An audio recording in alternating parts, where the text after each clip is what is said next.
Blind Millionaire ate alone every day for 7 years, until the cleaner's daughter surprised him. She walked in without warning, sat beside him, and, with an innocent gesture, undid years of loneliness. Her mother, frightened, tried to stop her, but the man, for the first time in years, asked them to stay. From that day on, something changed in that house, and in the soul of someone who no longer believed in new beginnings. If you enjoyed this story, don't forget to subscribe to our channel and tell us what city you're watching from. And now, our story. The rain beat hard against the 15th floor windows, but Michael Anderson didn't even notice. The sound of water streaming down the glass had ceased to mean anything to him a long time ago. It was just another noise that blended into the emptiness filling every room of his luxury penthouse on Park Avenue in New York City. The apartment was immense, decorated with expensive furniture and works of art he would never see again. The walls were covered in imported wallpaper, the polished marble floors reflecting lights his eyes no longer registered. Everything screamed opulence, but nothing felt like home. Michael walked the hallways with the precision of someone who had memorized every step, every turn, every threshold. His fingers slid along the left wall as he counted the steps in his head. 17 steps to the living room, 23 to the study, 31 to the bedroom. Routine was his only faithful companion. He woke up at the same time every day, dressed himself in the clothes he'd laid out the night before, always in the same order. He ate breakfast alone, sitting at the head of a dining table that seated 12. He worked for a few hours, reviewing contracts his assistant read to him over the phone. He ate lunch alone, rested, ate dinner alone, slept. There were no variations, no surprises, no life. It had been 7 years since the accident. 7 years since the car flipped on the Long Island Expressway on a January night. 7 years since he lost Mariana, his wife, and the son she was carrying. 7 years since he woke up in a hospital bed, unable to see a thing, with the news that he was alone in the world. The impact of the crash had caused trauma to his optic nerve. The doctors said there was nothing more they could do. Michael Anderson, at 35, a successful real estate developer, was blind and a widower. And without the child he had so eagerly awaited. In the first few months he had visitors, friends, business partners, acquaintances. They all offered help, spoke of overcoming adversity, suggested therapies, psychologists, support groups. Michael dismissed them all, politely but firmly. He didn't want pity. He didn't want compassion. He didn't want anything that reminded him of what he had lost. Gradually the visits stopped, the phone calls dwindled, the messages ceased, and Michael found himself exactly where he wanted to be. Alone. The only person who insisted on staying close was Rebecca, his older sister. Rebecca Anderson, 42, a tax attorney, divorced, no children, was Michael's opposite in almost every way. Where he was introspective, she was expansive. Where he was restrained, she was effusive. But they shared something profound, a fear of loss.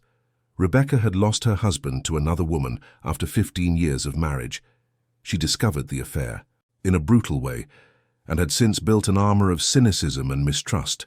She swore to herself she would never be vulnerable again. When Michael had his accident, Rebecca immediately took on the role of protector. She reorganized his life, hired staff, fired those she deemed unsuitable, and established rigid routines. She visited him 3 times a week, always bringing news from the outside world that Michael pretended to listen to attentively. Rebecca believed she was helping. Michael knew she was just controlling, but he allowed it, because deep down, his sister's presence was the last thread connecting him to the world of the living. On that Tuesday in March, Michael was sitting in his leather armchair in the study, listening to the news on the radio, when the doorbell rang. He frowned. He wasn't expecting anyone. Rebecca wasn't due until Thursday. The housekeeper, Celia, had Tuesdays off. He always opened the door himself for the grocery delivery guy, who arrived at 10 a.m. sharp with the week's shopping, but it was already past 3 in the afternoon. He stood up, counted the steps to the door. He opened it without asking who was there.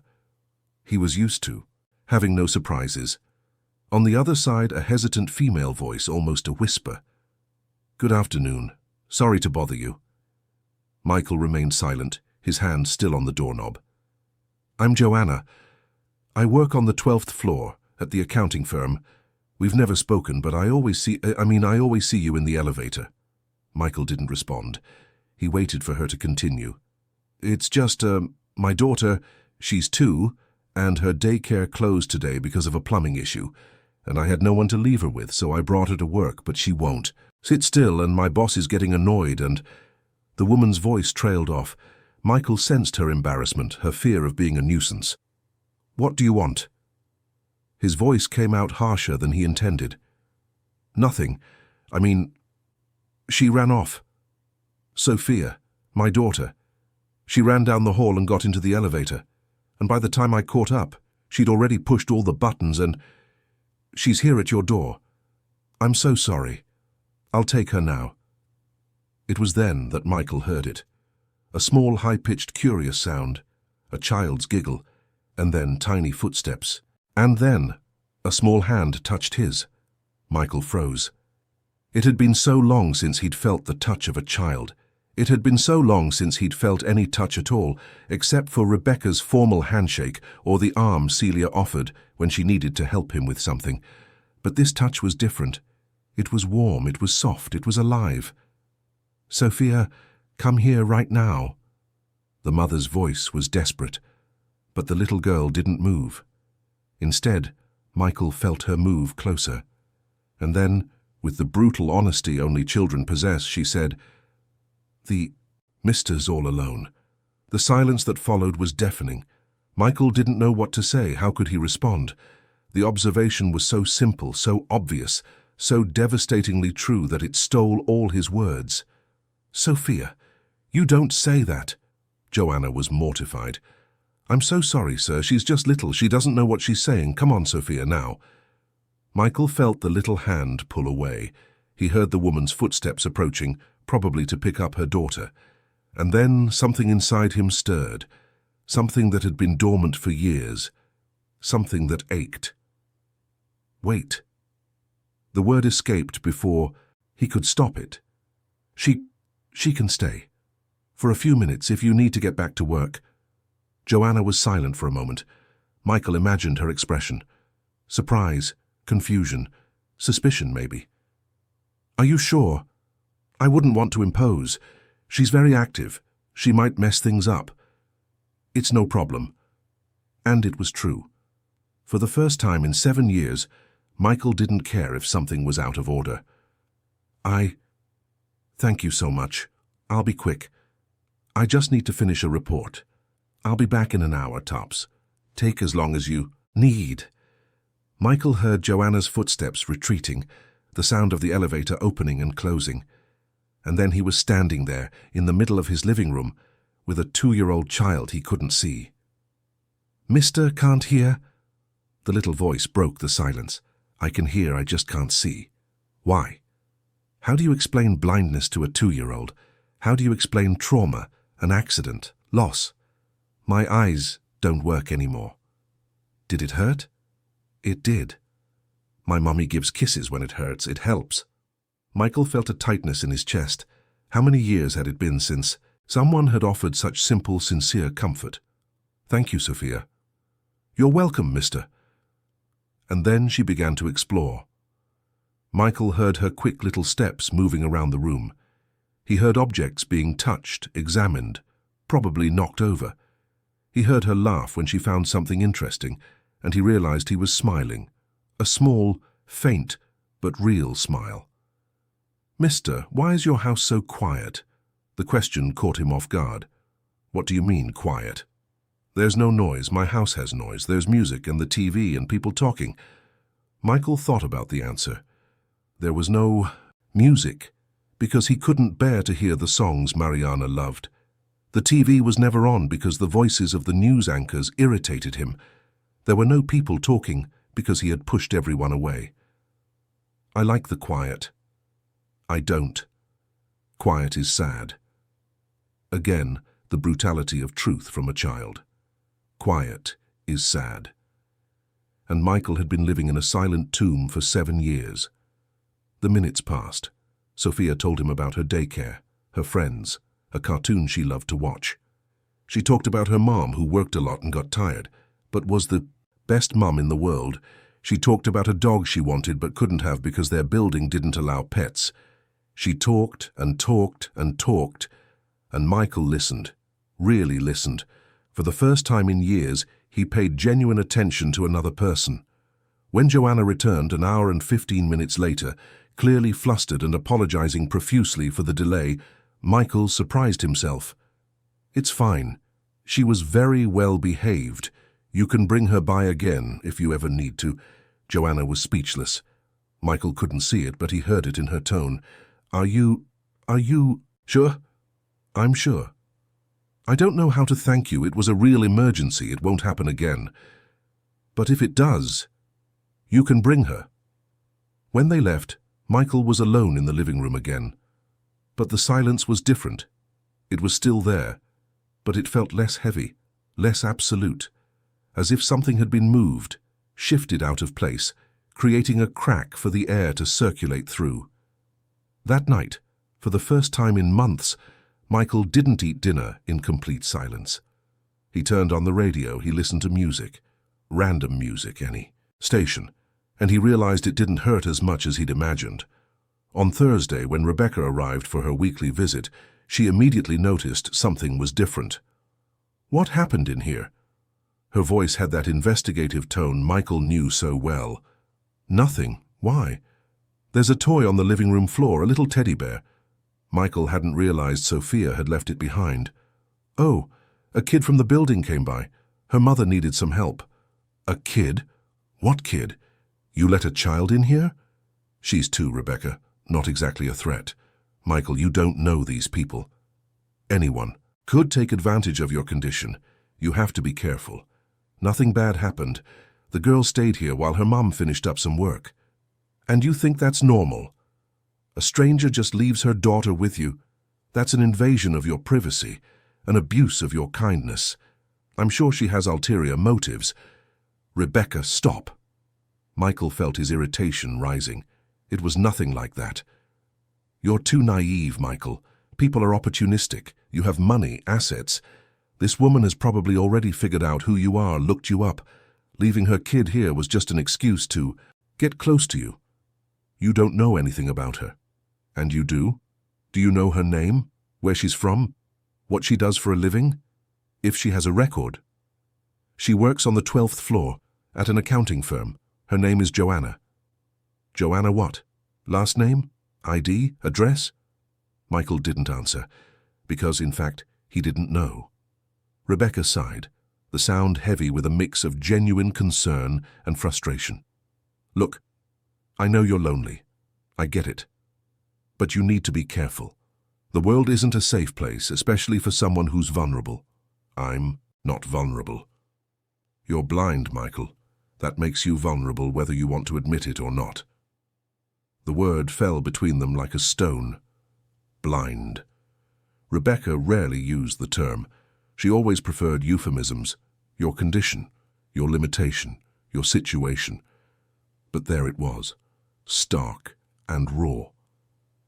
Michael didn't reply. He just sat in his armchair, his face turned toward where he knew the window was, though he couldn't see the city below. Rebecca picked up the teddy bear from the floor and placed it on the coffee table. "I'll put this away. If the woman comes back for it, I'll give it to her." "She'll be back," Michael said, and there was something in his voice Rebecca couldn't decipher. Expectation, perhaps, or hope. "That's exactly what I'm afraid of," Rebecca muttered, but Michael heard her. After his sister left, Michael sat in the darkness that was his permanent reality. He thought about Joanna. He thought about Sophia. He thought about the warm little hand touching his.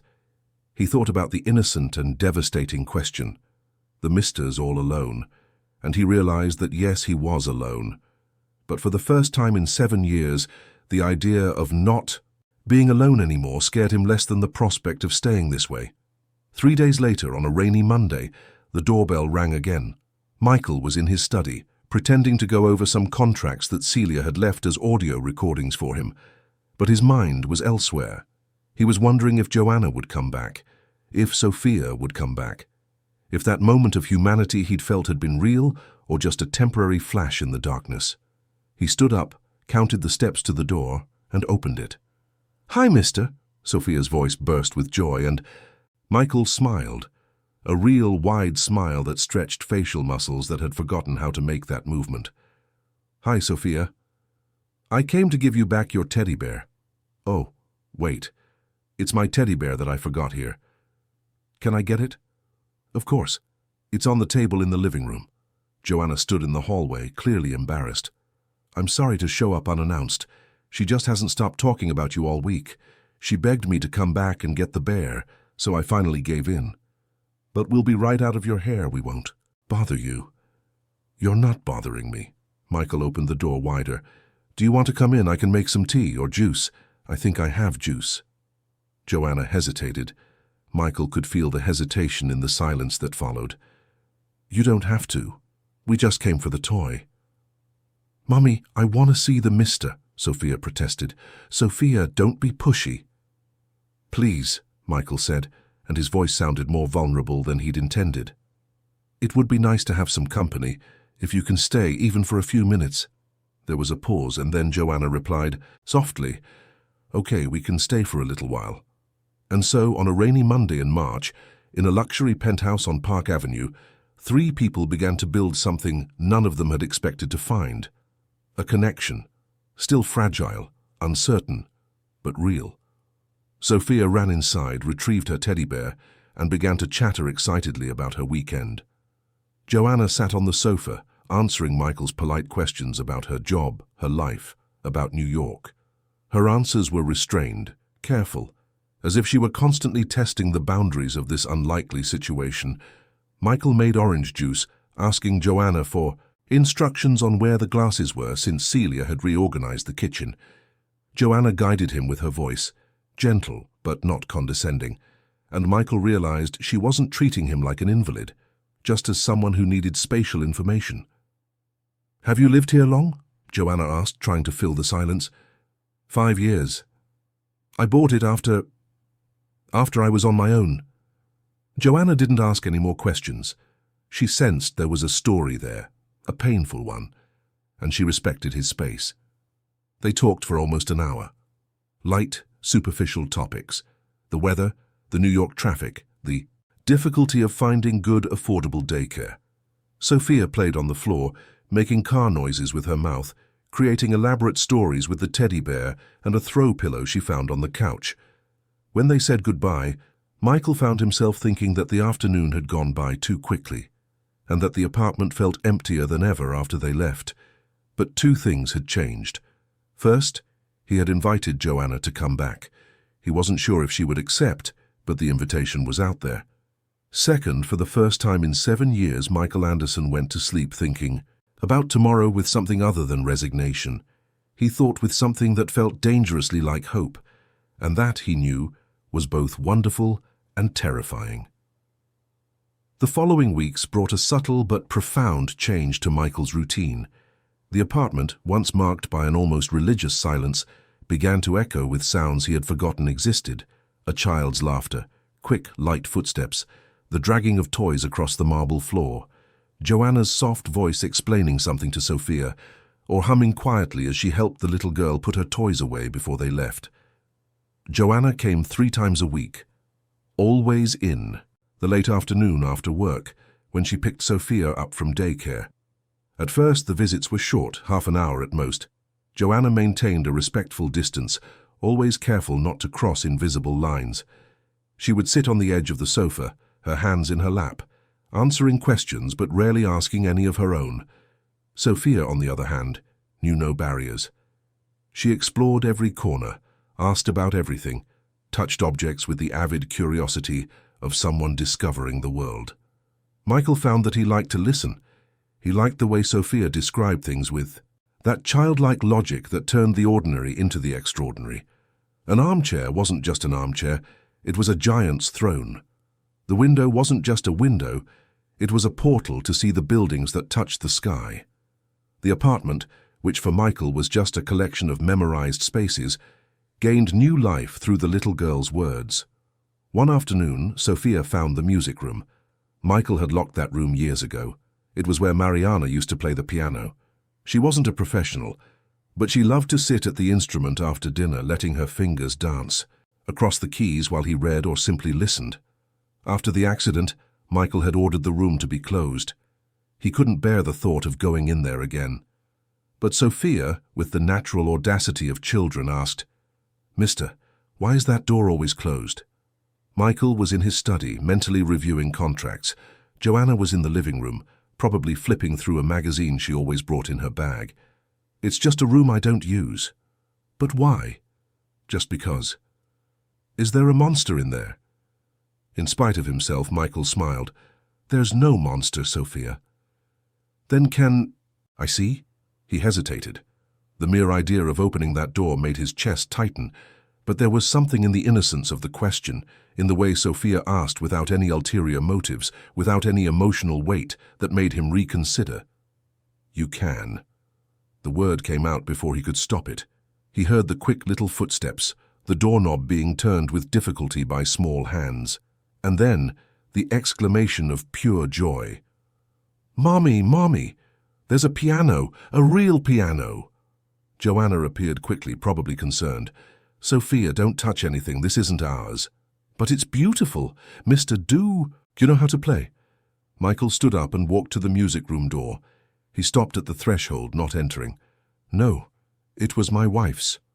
"Where is she?" The silence that followed was heavy. Joanna, inside the room, surely felt the weight of that question. "Sophia, come here, we have to go." But Michael answered, surprising himself, "She's gone, a long time ago." "Where to?" How do you explain death to a 2-year-old? How do you explain loss, permanent absence? "To a place far away." Sophia seemed satisfied with the answer. She turned her attention back to the piano. "Can I press the keys?" Michael should have said no. He should have kept that room as it was, an untouched mausoleum for his pain. But instead he said, "You can, but be gentle." The sound of the first note hit him like a punch. A key pressed without technique, without grace, but it resonated throughout the entire apartment. And then another, and another. Sophia creating her own chaotic and joyful melody. Michael leaned against the wall. He took a deep breath. He waited for the pain to come, overwhelming as always. But it came differently. It still hurt. But it was a bearable pain. A pain that didn't paralyze him. Joanna appeared at his side, her voice low, almost a whisper. "I'm sorry, I didn't know. I'll get her out of here." "No?" Michael lightly touched her arm, a brief touch that surprised them both. "Let her play, it's okay." They stood there, the two of them, listening to Sophia create her disjointed symphony, and in that moment something broke inside Michael. It wasn't a painful break, but a liberating one. As if a wall he had built brick by brick was starting to crumble. When Joanna and Sophia left that evening, Michael entered the music room for the first time in 7 years. He sat at the piano. He placed his fingers on the keys. He didn't play, he just felt. The smooth, cool surface, the muscle memory of Mariana, still present in the air. And he realized he was ready to let the past be just the past. Not to forget it, but to allow it to coexist with the present. Rebecca, however, was not ready to accept these changes. One Thursday, when she arrived for her usual visit, she found Sophia on the living room floor drawing on a piece of paper, while Joanna watched from the sofa, sipping tea. Michael was sitting in his armchair, his face turned toward them, clearly engaged in a conversation. Rebecca's expression was one of pure shock. "Michael, can I speak with you? In private?" Her tone left no room for refusal. Michael excused himself from Joanna and followed her to the study. As soon as the door closed, Rebecca exploded. "What is going on here? Are that woman and her child living here now?" "Of course not. They visit a few times a week." "A few times, Michael? This isn't normal. You barely know these people and you're letting them come and go freely in your home, drinking tea here like they're family." "They're polite. I don't see the problem." "You don't see because you can't see, literally." Rebecca caught the cruel tone of her own words and sighed. "I'm sorry, but you need to understand. This woman is clearly taking advantage of your loneliness. Joanna isn't like that. How do you know? How much do you really know about her? Where she lives, her last name, if she has a criminal record, if she's in debt, if that child's father is in prison? Rebecca!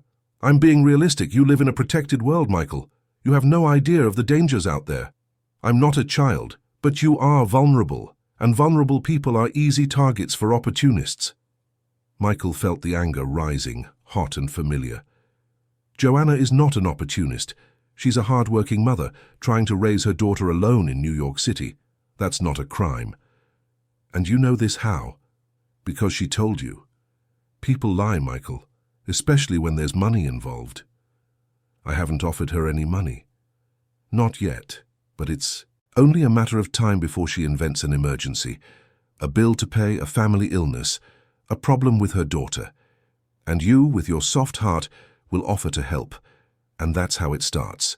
First, it's a small amount, then more, and more, until you're completely entangled and can't get rid of her.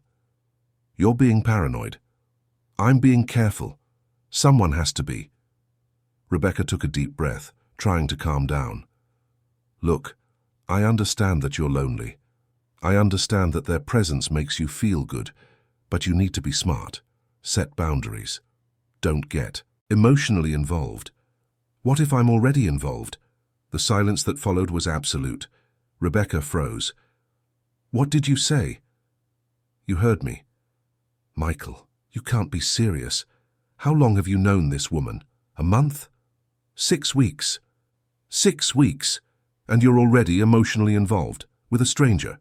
With a child that isn't yours. Sophia isn't a stranger. Joanna isn't a stranger. Not anymore. Rebecca paced the room, her hands on her head, clearly trying to process this. You're replacing them, Michael.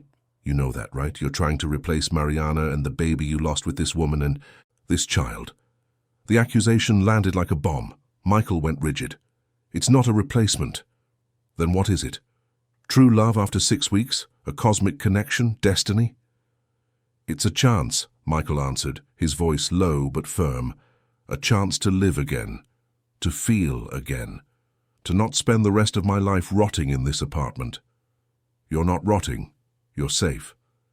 Safe and dead inside are the same thing. Rebecca looked at her brother, really looked, and saw something that scared her. Determination. Michael had spent 7 years being passive, accepting life as it was without a fight. But now there was a spark in him, a will to change, and Rebecca didn't know if that made her relieved or terrified. Promise me one thing, she finally said, her voice tired. Let me do a background check. Discreetly. Just to make sure there's nothing wrong. If I don't find anything, I'll stop complaining. But let me have that peace of mind. Michael hesitated. Part of him knew that agreeing to this was a violation of the trust Joanna placed in him. But another part, the part that was still afraid of being deceived, that still remembered the pain of losing everything, agreed. Fine, but be discreet. I don't want Joanna to know. I will be, I promise. When they returned to the living room, Joanna was already getting Sophia ready to leave. She sensed the tension in the air, the way Rebecca was looking at her with an analytical intensity that would make anyone uncomfortable. We're heading out, Joanna said, grabbing her bag and Sophia's hand. You don't have to leave yet, Michael protested. It's getting late. Sophia needs to have dinner and a bath. The reply was polite but clear. She had felt that she wasn't welcome. There. Not with Rebecca present. After they left, Rebecca stayed for a few more minutes, but the conversation was forced.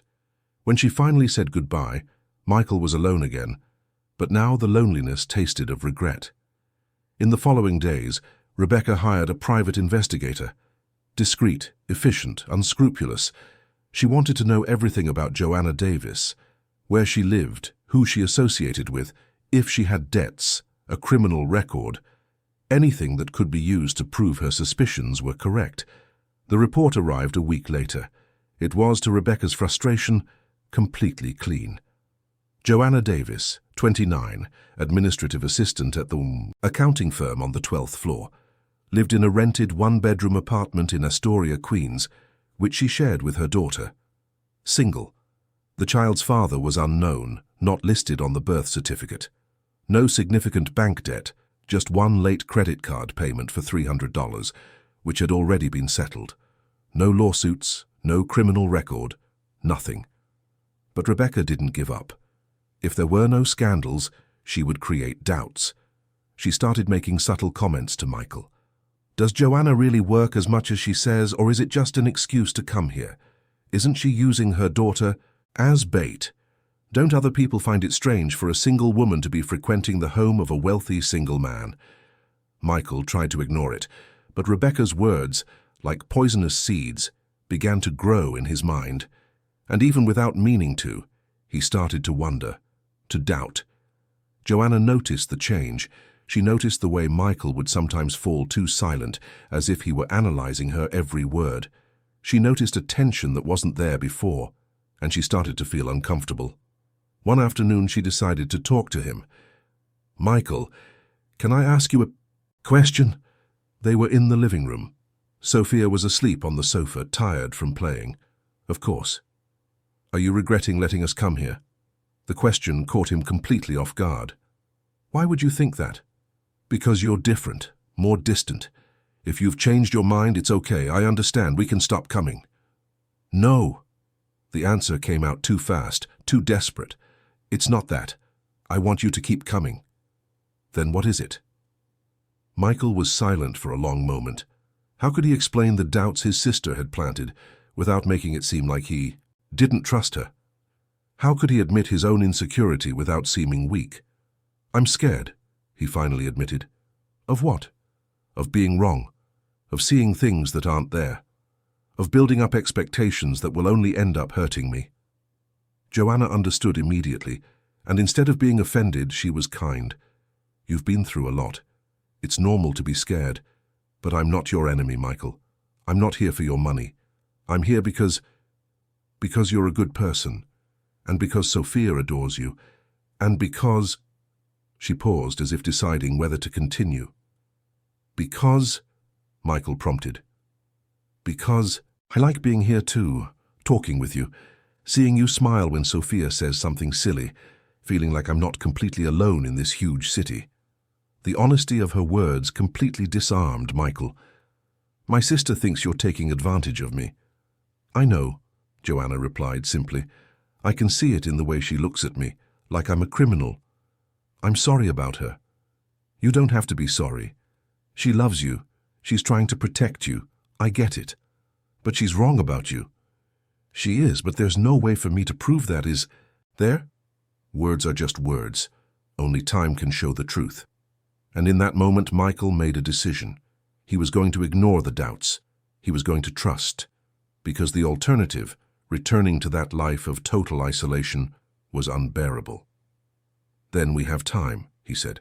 "All the time in the world." Joanna smiled.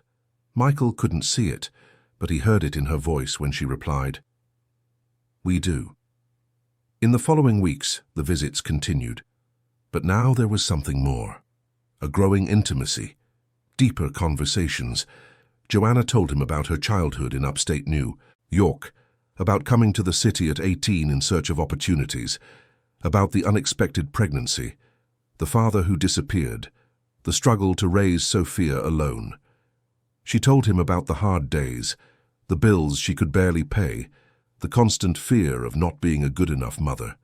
Michael, in turn, opened up about Mariana, about how they met in college, about the happy years they had together, about the excitement when they found out she was pregnant, about the plans they made, and about the accident. For the first time in 7 years, Michael spoke about that night, without the pain being unbearable. And slowly, between conversations and comfortable silences, between Sophia's laughter and shared cups of tea, Michael and Joanna began to build something neither of them expected. Something delicate, precious, frightening. A bond that went beyond friendship. A bond that was starting to look dangerously like love. But the world, as always, was not willing to leave them in peace. Rebecca remained vigilant, waiting for the right moment to act. And when she finally saw her brother touch Joanna's face with the tenderness of someone discovering something precious, she knew she had to intervene. Because if there was one thing Rebecca understood well, it was that love meant vulnerability, and vulnerability meant pain, and she would do anything to spare her brother from suffering again, even if it meant destroying the only chance at happiness he'd had in years. Spring arrived in New York, bringing with it that characteristic humidity that made people walk a little slower on the streets. Michael noticed the change of season not by the weather, which he couldn't see, but by the sounds. The windows were left open more often, allowing the city's noises to enter with more intensity. Voices, horns, the rustling of trees on the avenue, and also because Joanna started bringing flowers, roses, daisies, chrysanthemums. She placed them in vases around the apartment, and although Michael couldn't see them, he could smell their fragrance transforming the space. 3 months had passed since their first meeting, 3 months that, to Michael, felt like both an eternity and the blink of an eye. Life had regained its color, even if he couldn't see it, or perhaps precisely because of it, because he was forced to feel things more deeply, more intensely. Sophia was no longer just the child from the 12th floor. She was his afternoon companion, his unwitting teacher of patience and lightness. She taught him things he had forgotten, how to laugh at silly things, how to have fun with simple pleasures, how not to take life so seriously. And Joanna. Joanna had become essential, not just a visitor, but a presence Michael eagerly awaited every day. She knew him in a way no one else did. She knew when he was tense, just by the way he held his coffee cup.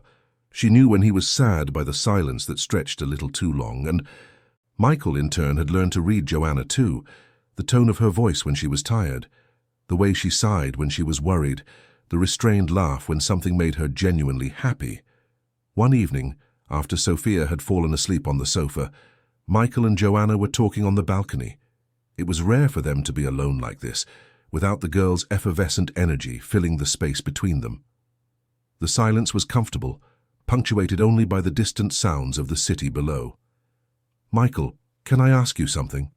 Joanna broke the silence, her voice hesitant. "So you can always ask." "What are we doing?" The question was simple but loaded with meaning. Michael knew exactly what she was asking, because he asked himself the same question every night before he went to sleep. "I don't know," he answered honestly. "I just know that when you're not here, the apartment feels different. It feels empty." "Me too. I mean, when we don't come here. Sophia asks about you every day, and I—" She stopped, as if the words were too heavy to come out. "And you," Michael prompted, his heart racing. "I think about you too, more than I should." Michael reached out his hand, feeling through the air until he found hers. When their fingers touched, it was as if an electrical circuit had been completed. "Joanna, I know it's soon. I know we barely know each other compared to other people, but I feel like we have something real." "I feel it too," she admitted, her voice thick with emotion. "But I'm scared." "Of what?" "Of everything. That it's too soon. That I'm not enough. That your family won't accept it. That this will end badly and Sophia will get hurt. That you're just filling a void, and when you realize it, you'll see I'm not what you need." Michael squeezed her hand tighter. "You think I'm not scared? I'm terrified, Joanna. For the first time in 7 years, I'm feeling something other than pain, and it's frightening. Because the more I feel, the more I have to lose. But you know what's worse than being scared? Letting fear make my decisions for me." "And what do you want? If fear wasn't deciding?" Michael took a deep breath. It was the moment of truth, the moment to be vulnerable in a way he hadn't been in years. "I want you and Sophia to stay, not just for visits. I want you to be a real part of my life. I want to wake up knowing I'll see you, that I'll hear Sophia's voice. I want to build something with you, something new, that doesn't erase the past, but that is ours." Joanna was silent for so long that Michael started to think he had said too much, that he had scared her away. But then he felt her fingers gently stroking his hand. "I want that too," she whispered, "more than anything." And on that balcony, under the stars that Michael couldn't see but knew were there, they kissed for the first time. It was a shy, hesitant kiss, but full of promise. A kiss that sealed not just the attraction between two adults, but the beginning of a new family, being built on the rubble of old pains. But not everything is rosy, even in the spring. Rebecca had watched the growing closeness between Michael and Joanna with a concern that quickly turned to alarm. She saw her brother smiling more, talking about future plans, using words like hope and new beginnings. And the more he changed, the more she felt she was losing control of the situation. The private investigation had revealed nothing compromising about Joanna, but Rebecca wasn't the type to give up easily. If there were no scandals in the past, perhaps there were vulnerabilities in the present, weaknesses that could be exploited. Not to destroy Joanna, she told herself, but to protect Michael. That's how Rebecca started making unexpected visits to the apartment. She would arrive unannounced, always finding Joanna and Sophia there. She observed everything with a critical eye, the way Joanna moved around the apartment, with growing familiarity. The way she and Michael exchanged glances that clearly meant something more. The way Sophia called Michael by his first name with an affection that went beyond simple politeness. And the more she saw, the more convinced she became that she had to act. One Tuesday afternoon, Rebecca showed up when Joanna was alone with Michael. Sophia was at daycare, and the two had taken the opportunity to have an adult conversation, drinking coffee in the living room. When the doorbell rang and Michael answered it to find Rebecca there, his expression tensed. "Rebecca, I didn't know. You were coming today. That's the point. We need to talk, both of you." Her tone left no room for argument. Michael sighed and invited his sister in. Joanna was getting up from the sofa as Rebecca entered. The two women faced each other, and the temperature in the room seemed to drop several degrees. "Joanna," Rebecca greeted with cold politeness. "Rebecca," Joanna replied in the same tone. "I'm glad you're here. This way we can have this conversation all together." Michael sensed the danger in the air. "What conversation?" Rebecca sat in the armchair as if she owned the place, crossed her legs, and adopted the lawyerly posture she used when she was going for the jugular. "I want to talk about the future, about where all of this is going." She gestured vaguely between Michael and Joanna.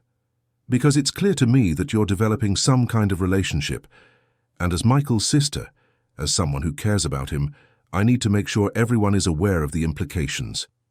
"What implications?" Michael asked, his voice controlled but irritated. "Legal, financial, emotional?" Rebecca pulled an envelope from her bag. "I've brought a document that I think you should both look at. It's a cohabitation agreement.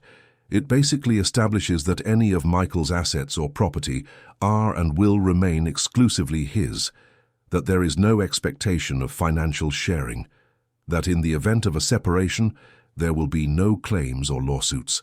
The silence that followed was absolute. Joanna turned pale. Michael went rigid. "You've got to be kidding me," Michael finally said, his voice low and dangerous. "I'm being practical.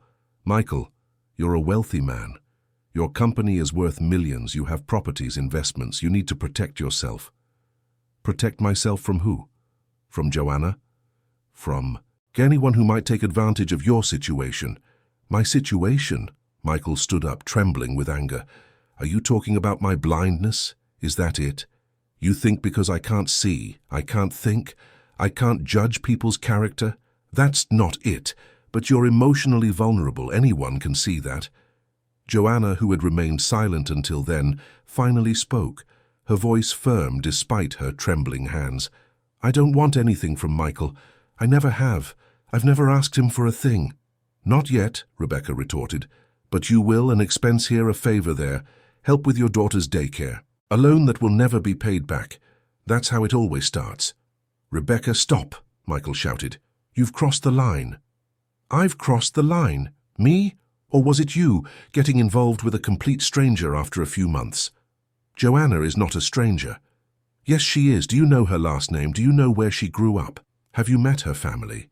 Do you know anything about the child's father? Why isn't he in their lives?" Joanna stood up abruptly, grabbing her bag. "I'm leaving." "No." Michael reached a hand out in her direction. "Please, don't. Go. I have to pick up Sophia, and I need to think. Joanna, don't let Rebecca push you away." "It's not her, Michael. It's me. I need to think, if this is fair. To you, to me, to Sophia. And before Michael could say anything more, she was gone. Closing the door softly behind her, Michael turned to where he knew his sister was, his face a mask of fury. "What did you do? I saved you from making a mistake." "A mistake? Joanna is the best thing that's happened to me in years. She's an opportunist. She's an honest woman trying to survive in this city with a young daughter. She works hard, pays her own bills. She's never asked me for anything. Yet, enough!" Michael slammed his hand on the table, making Rebecca jump. "You have no right to do this. You have no right to judge her life, to question her intentions. I have every right to protect my brother. I don't need your protection. I need your trust, your support. But you can't give that because you're so bitter about your own life that you can't stand to see me happy." The accusation landed like a bomb. Rebecca's face went white. "How dare you? You got divorced how long ago? 7 years. And how many men have you dated since then? None. You locked up your heart, and now you want me to do the same. You want me to stay trapped in this prison of loneliness because you don't have the courage to leave yours. This isn't about me." "Yes, it is. It always has been. You can't stand the idea of me moving on, because that would mean you could too. But it's easier to hide behind cynicism and mistrust than to risk it again." Rebecca grabbed her bag, her hands shaking. "I came here to protect you, to keep you from getting hurt again. But fine, I'm leaving. I'll let you make this mistake, and when it all goes wrong, when she leaves you or sues you, don't come crying to me. You can leave, and don't come back until you can accept Joanna in my life." Rebecca paused at the door, her hand on the knob.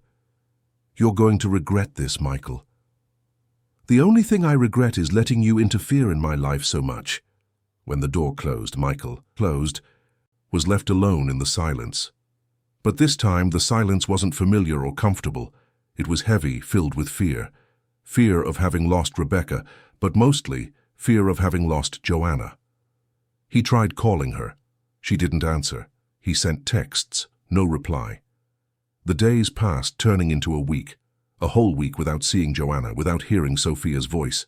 The apartment went back to being the silent mausoleum he hated so much. In the second week, Michael couldn't take it anymore. He asked Celia to call the accounting firm on the 12th floor, pretending to be a client. He found out that Joanna had quit her job. No one knew where she had gone. Desperation began to set in. Michael called Rebecca, swallowing his pride, asking for help. But she refused. She said it was for the best, that he would get over it, that it was just a phase. Michael hung up on her mid-sentence. It was then that he decided to seek help another way. He hired a different investigator, not to investigate Joanna, but to find her. And what he discovered made his chest ache. Joanna had moved. She had liquidated what little she had taken Sophia, and was planning to move back upstate, to Allentown, Pennsylvania, the town where she grew up, where she still had family, where she could start over, far from New York, far from Michael, far from a situation she believed was hurting everyone. The investigator also brought a piece of information that made Michael's heart stop. Joanna had left a letter.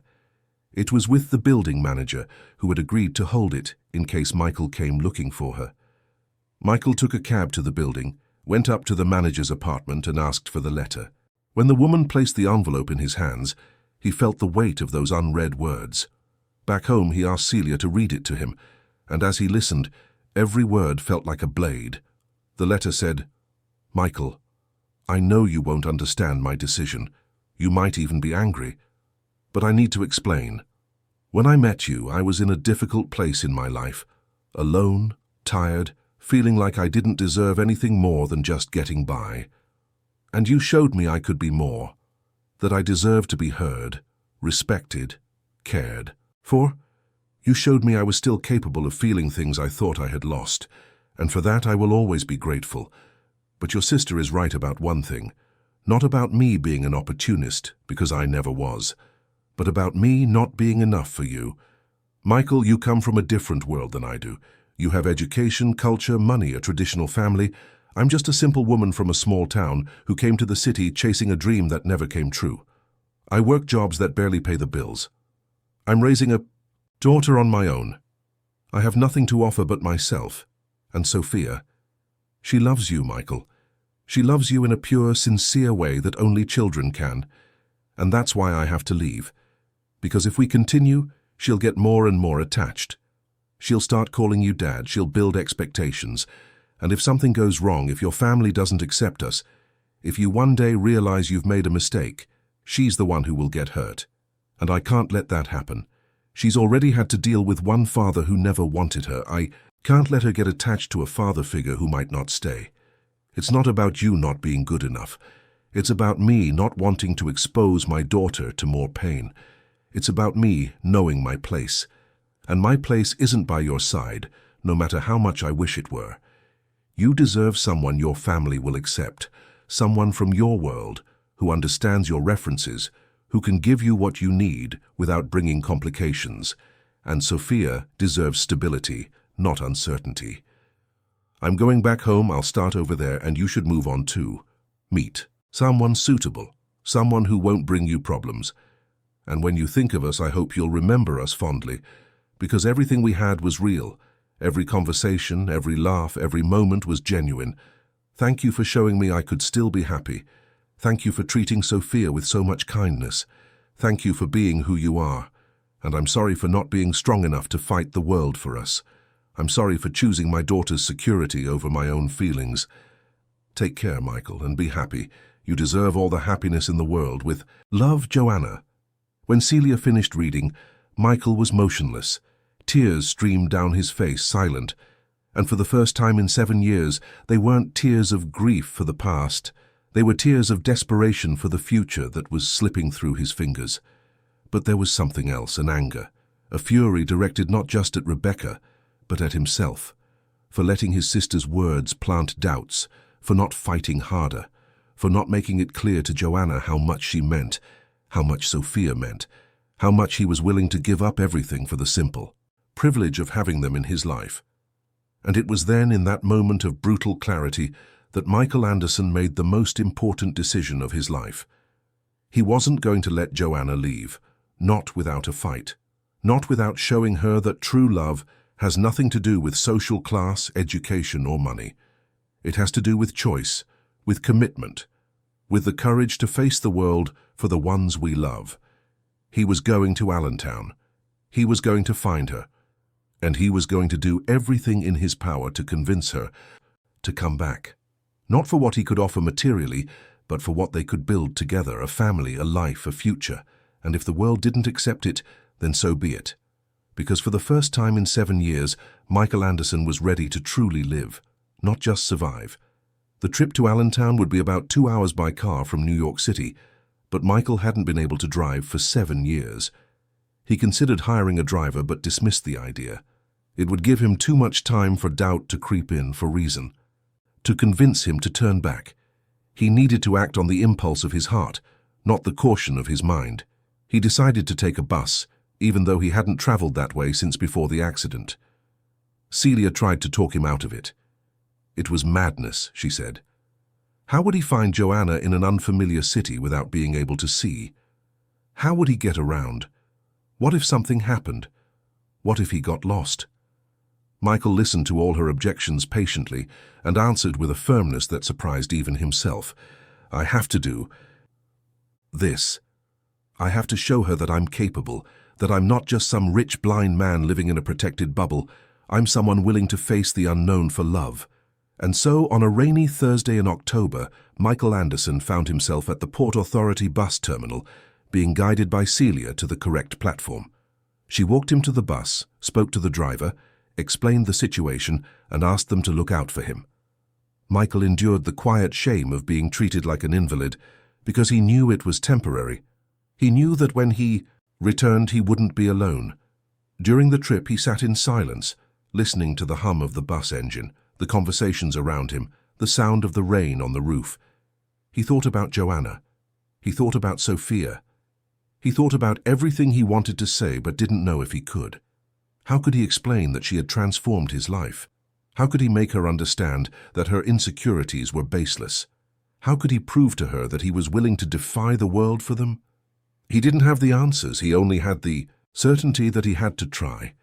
When he arrived in Allentown, the bus driver helped him off, and Michael found himself in an unfamiliar bus station, surrounded by sounds and smells he didn't recognize. He felt panic rising. How was he going to find her? He didn't even have an exact address. He only knew she had family there, that she had grown up in that city, but it was a city of over 100,000 people. How do you find one person in a city that size when you can't see? That's when he heard a kind female voice asking if he needed help. It was a station employee. Michael, swallowing his pride, explained the situation. He was looking for someone, a woman named Joanna Davis, who had recently returned to the city with her young daughter, Sophia. The employee didn't know anyone by that name, but suggested he talk to the people at the city's social services office, who might be able to help. Michael took a cab to City Hall. There, he explained the situation again. This time, he had better luck. A social worker recognized her from the description. Yes, a woman with a little girl had come in the previous week, asking for information about daycare and school enrollment. She had left a temporary address, an aunt's house on Progress Avenue. With the address in hand, Michael took another cab. Every minute of the ride felt like an eternity. What if she didn't want to see him? What if she slammed the door in his face? What if she had already decided to erase him completely from her life? The cab stopped on a quiet residential street. Michael paid the fare, thanked the driver, and stood there on the sidewalk, his cane in hand, listening to the rain that had softened to a fine drizzle. He took a deep breath. He walked to where he estimated the front door was, counting his steps, hoping not to trip. He rang the doorbell. An older woman's voice answered through the intercom. "Who is it?" "My name is Michael Anderson. I'm looking for Joanna Davis. Please, it's very important." There was a pause. Then, the sound of the electronic lock buzzing open. Michael entered, guided by the woman's voice instructing him on the steps, the direction. When he reached the living room, he heard a sharp intake of breath, followed by a voice he would recognize anywhere. "Michael!" It was Joanna, and from the sound of her voice, she was as shocked as she was scared. "Hi," was all he could manage. "How did you... Why are you..." "Because I couldn't let you leave without a fight, without trying to convince you to stay." There was a silence. Michael sensed there were other people in the room, probably Joanna's aunt, maybe other family members. "Can we talk? Alone?" he asked. Joanna hesitated but agreed. She led him to what seemed to be a backyard behind the house. Michael heard the door close, isolating them from the others. "Michael, you shouldn't have come." Joanna's voice was thick with emotion. "I left the letter so you would understand that—" "I understood the letter," Michael interrupted. "I understood every word, and that's why I had to come, because every word was wrong." "Wrong? You said you're not enough, that you have nothing to offer, that you come from a different world. Joanna, do you really think I care about any of that? Your sister cares. My sister is wrong, and I should have made that clear from the beginning. I should have defended you more. I should have put Rebecca in her place before she planted those doubts in your head. They're not just doubts, Michael. They're facts. We come from different worlds. You're wealthy, I can barely pay my bills. You have a college degree I never even finished. Your family is traditional, respected. I'm a single mother with no connections, no nothing, Michael completed, his voice rising. You think you have nothing. Joanna, you have everything. You have strength, courage, determination. You raised a beautiful, smart daughter on your own in that giant city. You worked. Jobs that probably paid you peanuts, but you never gave up. You never asked for a handout. You never used Sophia as an excuse not to try. You are the most incredible woman I have ever met, and you can't even see it." "Michael, no, let me finish. You talk as if I'm some perfect prince living in a castle. But I'm just a man, Joanna. A man who spent 7 years rotting away because he didn't have the courage to move on. A man who needed a 2-year-old to remind him that loneliness isn't a destiny, it's a choice. You and Sophia saved me. You showed me that I could still feel, still love, still live. But what if your family never accepts us? What if... Michael took a step forward, reaching out his hands until he found her shoulders. What if the whole world doesn't accept us? What if my family turns their back on me? What if I lose everything? Joanna, I've already lost everything once. I know what that's like. And I can promise you one thing. Losing you would be infinitely worse than losing money, status, or my family's approval. He felt her. Shoulders trembling, heard her choked sobs. I'm so scared, and she confessed. Me too, I'm terrified. Because for the first time in years, I have something to lose. And the more I love you, the more I'm afraid of losing you. But you know what I've learned? The fear doesn't go away. You just choose what to do with it, and I choose to face it because the alternative is going back to that empty life I had before you showed up. And I would rather die than go back there. Michael, I don't want you to lose your family because of me. My family is you and Sophia. Rebecca will have to accept that or deal with the consequences. And if she chooses not to, that's her problem, not ours. Joanna was silent for a long moment. Michael could hear her rapid breathing, feel the warmth of her body so close to his. And what about what she said? Joanna finally asked, her voice low. About me replacing your wife and son. The question was the most painful of all, but also the most important, and Michael knew he had to answer with absolute honesty. Mariana was the love of my youth. She was the person I imagined building a life with. And when I lost her and the baby, I thought I had lost the ability to love again. But what I feel for you is different. It's not a replacement. It's new. It's unique. It's the love of someone who has already suffered, who has already lost, who knows the value of having someone by his side. And Sophia. Sophia is not a replacement for the son I lost. She's the daughter I gained. And I want to be able to call her my daughter for real. I want to be there for her as she grows up. I want to be the father she deserves. Joanna's tears were falling freely now. Michael felt her hands touch his face, her delicate fingers tracing his features as if memorizing them. Are you sure? Absolutely sure. Because if I come back, if I let Sophia get even more attached, there's no turning back. I've never been more sure of anything in my life. And what if I tell you I don't know if I can adapt to your world, that I'm afraid I won't know how to act, how to talk, how to dress in front of your friends? Then we'll learn together. I'll teach you what I know about my world, you'll teach me about yours, and we'll build a new world just for us. That's a mix of both. Michael Anderson, you are completely insane, Joanna said, but there was laughter in her tears now. I am insane about you, about Sophia, about this life we can have together. And then she kissed him. It was a kiss wet with tears, but it was also a yes to the fear, a yes to the risk, a yes to love. When they parted, Joanna had one more question. So now what? What do we do?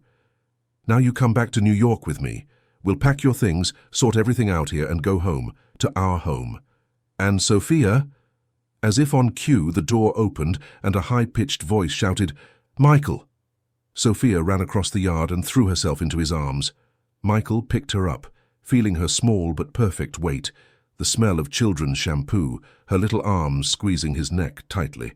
You came to get us, Sophia said, amazed. I did. I couldn't let you go. Mommy said we weren't going to see you anymore. She was crying every night. I was sad too. But now we're going to be together, forever. Forever? Sophia repeated, as if testing the sound of the word. Forever, Michael confirmed, and he felt Joanna move closer, wrapping them both in a hug.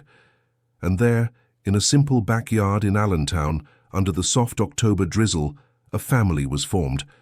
Not by blood ties, but by the ties of choice, by the ties of love, built on overcome pain and newfound courage. The return to New York was different. This time Michael wasn't alone. Joanna sat beside him on the bus, her hand intertwined with his. Sophia slept in her mother's lap, occasionally murmuring something in her sleep. And Michael, for the first time in years, felt peace. True peace. In the following months, life changed radically. Joanna and Sophia moved into the Park Avenue penthouse. Michael insisted that Joanna didn't need to work, that he had enough resources for everyone, but she insisted on finding something. She wanted her independence, her identity beyond being Michael's partner. She found a job in a human resources firm with flexible hours that allowed her to be with Sophia after daycare. It took months for Rebecca to accept the situation. At first, she refused to visit, to speak to her brother. She sent cold, distant messages. But slowly, as she saw that Michael was genuinely happy, that Joanna was not the opportunist she had imagined, she began to soften. The turning point came one day when she ran into Michael and Sophia in the elevator. The little girl, without any resentment, offered her a drawing she had made. It was a family, a man, a woman, a little girl, and a lady with long hair. When Michael later explained that Sophia had included Rebecca in the drawing, because he had told her she was part of the family, something broke inside Rebecca. She realized she was the only one creating barriers where there was no need. It took a few more months, but eventually Rebecca started coming over for dinner. Conversations were still tense at times, but there was a genuine effort from both sides. And when she apologized to Joanna, it wasn't out of obligation, but out of a genuine recognition that she had misjudged her. Michael and Joanna married in a small ceremony, with only close friends and Joanna's family. It wasn't the traditional wedding society would expect from someone like Michael Anderson, but it was perfect for them. Sophia was the flower girl, wearing a pink dress she had chosen herself. And when Michael placed the ring on Joanna's finger, they both knew it was more than a symbol of union. It was a promise to build something new on the rubble of the past. Life settled into a new rhythm. Michael delegated more responsibilities at his company, started working from home more often. He wanted to be present in Sophia's life, not the absent father she'd never had. He took her to daycare in the morning, helped with homework in the afternoon, and told her stories before bed. And he discovered that being a father was simultaneously the most terrifying and most rewarding thing he had ever done. Joanna blossomed. The shy, insecure woman who had first entered Michael's apartment transformed into someone confident, who laughed openly, who had opinions, who wasn't afraid to disagree when necessary. Michael loved seeing her like that. He loved the debates they had about everything from the day's news to decisions about Sophia's education. He loved the way she challenged him, not allowing him to use his blindness as an excuse not to do things. And then, 18 months after the wedding, came the news that neither of them expected, but both had secretly wished for. Joanna was pregnant. The fear returned. For both of them. Michael, because he couldn't forget what had happened with Mariana. Joanna, because she was afraid this pregnancy would stir up Michael's old wounds. But they talked, openly, honestly, and they decided they wouldn't let the past steal the joy of the present. The pregnancy was closely monitored. Michael insisted on the best doctors, but he also respected Joanna's choices about the birth, about the care. Sophia was thrilled with the idea of having a brother or sister. She spent hours talking to her mother's belly, telling it about daycare, her friends, everything the baby needed to know when it arrived. And on a July morning, after 15 hours of labor, Peter was born. 7 pounds, 3 ounces of pure life. Michael held his son in his arms, and even without seeing, recognized every feature with his heart. The small nose, the tiny fingers, the strong cry that announced to the world that he was here. It wasn't a replacement. It was an addition. It was life proving that second chances exist, that it's possible to rebuild on ruins, that love isn't a finite resource that runs out when we lose someone, but something that multiplies when we open our hearts. In the years that followed, the Anderson-Davis family's life was far from perfect. There were arguments, disagreements, difficult moments. There were nights when Peter cried non-stop and no one knew what to do. There were times when Sophia was jealous of her brother, when Joanna felt overwhelmed, when Michael questioned if he was being a good father. But there was also laughter, so much laughter. There were Sunday afternoons in the park, with Michael pushing Sophia on the swings while Joanna nursed Peter under a tree. There were loud birthday parties with the house full of screaming, playing children. There were quiet nights, with everyone piled on the sofa watching a movie that Michael listened to more than he saw, but which he cherished for the company. There was life. Real, messy, beautiful life. Michael never went back to being the man he was before the accident. That man was dead, buried along with Mariana and the son who was never born. But he was also no longer the reclusive, bitter man he had become afterward. He was someone new, someone forged by pain, but also by joy. Someone who knew the value of every moment because he had been in the abyss and had chosen to climb out. Rebecca, over time, found her own path. Seeing her brother's courage, she decided to take a risk on love again. She met someone, a widower, a lawyer like her with his own scars and fears, and they built something gentle and mature together. She became a present aunt in Sophia and Peter's lives, the one who spoiled and defended them, who picked them up from school when their parents were busy. And Celia, the faithful housekeeper, became part of the family too. She was the honorary grandmother who made the kids' favorite cake, who had infinite patience with their messes, who sometimes looked at that house full of life and remembered how different it was years ago, how silent, cold, and dead it had been. Sophia grew up. She became a smart, talkative girl, full of questions about everything. She never referred to Michael as her stepfather. He was simply Dad. And when, at age 8, Michael officially adopted her, legally giving her the Anderson name, she cried with happiness. Not because the name changed who she was, but because it was the formal recognition of what had always been true. They were a family. Peter grew up hearing stories about how brave his father was, how he had crossed the state to find his mother, how he hadn't let fear or difficulty stand in the way of love, and although he didn't fully understand it when he was little, these stories shaped who he became. A kind boy who wasn't afraid to show affection, who hugged openly, who said, "I love you," without shame.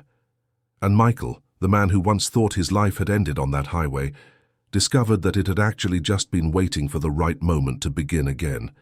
He discovered that sometimes we need to lose everything to learn what truly matters, that grief and joy can coexist, that honoring the past doesn't mean being trapped in it. One evening, many years after that first meeting, Michael was on the penthouse balcony. Joanna sat beside him, her hand intertwined with his as always. "What are you thinking about?" she asked. "Everything. How strange life is, how a 2-year-old ringing the wrong doorbell can completely change the course of a story." "She didn't ring the wrong bell," Joanna said softly.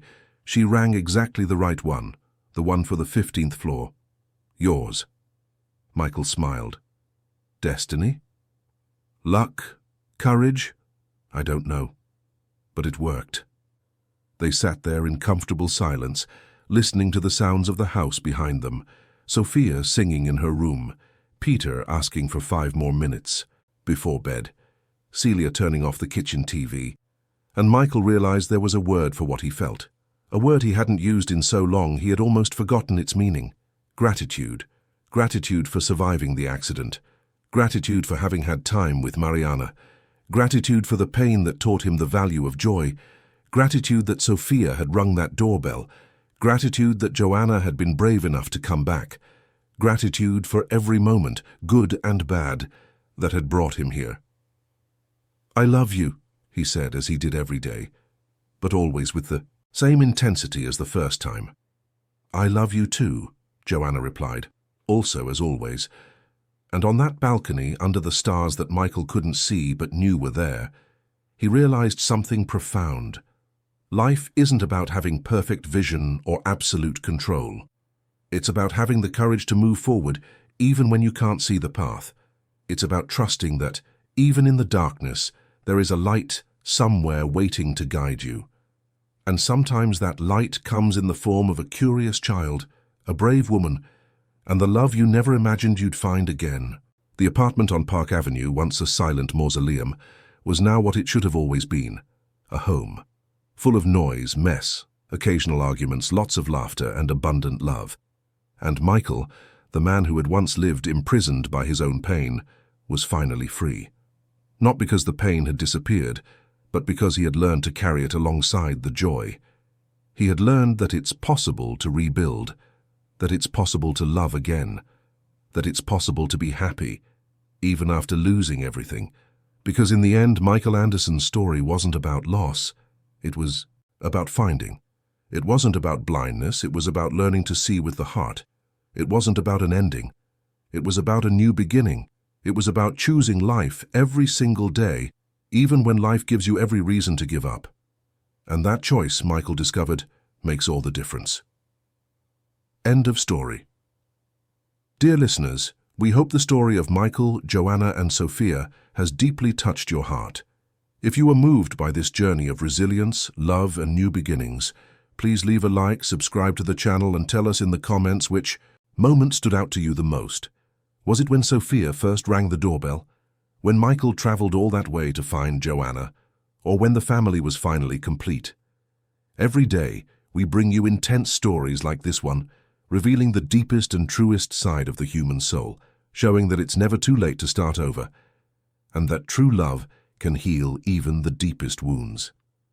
We'll see you in the next episode, with another story that will make you believe in the transformative power of love.